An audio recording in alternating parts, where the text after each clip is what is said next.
Thank you, Mr. Chairman. Thank you, Mr. Secretary, for appearing today. I want to ask you about a New York Times article dated February 25, 2023. The headline, "Alone and Exploited Migrant Children Work Brutal Jobs Across the U.S." Arriving in record numbers, they're ending up in dangerous jobs that violate child labor laws, including in factories that make products for well-known brands like Cheetos and Fruit of the Loom.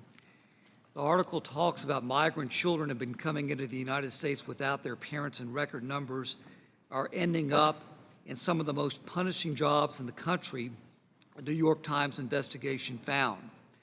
It says 12-year-old roofers in Florida and in Tennessee. The article goes on to say that the number of unaccompanied minors entering the United States climbed to a record 130,000 last year, 3 times what it was 5 years earlier, and this summer is expected to bring another wave.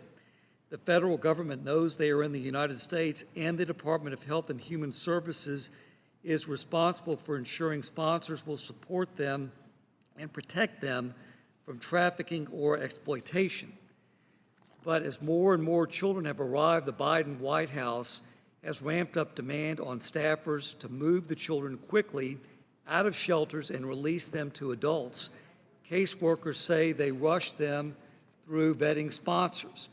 While HHS checks on all minors by calling them a month after they begin living with their sponsors, data obtained by the Times showed that over the last 2 years, the agency could not reach more than 85,000 children. Overall, the agency lost contact with a third of migrant children.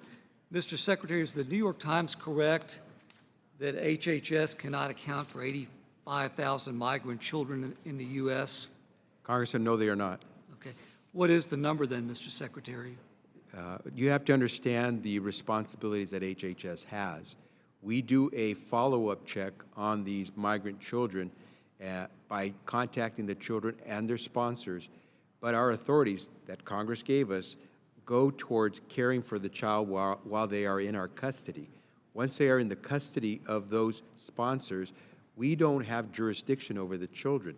And so for the New York Times to say that we lost contact with them, it's not that we lost contact. We try to make an effort to follow up with them, but they're under no obligation to respond to us, neither the child nor the sponsor. And so the New York Times could have done a little bit more homework to figure out what HHS responsibilities truly are. All right, let me ask this, because the article specifically says the agency cannot reach more than 85,000 children. You're saying that's an incorrect statement? That's an incorrect statement. And you do or do not know what that actual number is? I can tell you the number of children that we have placed in the care of sponsors, and every one of those children we follow up with. What is the number of children that you don't have contact with? Congressman, as I just explained, we no longer have jurisdiction over the children once they are placed in the care.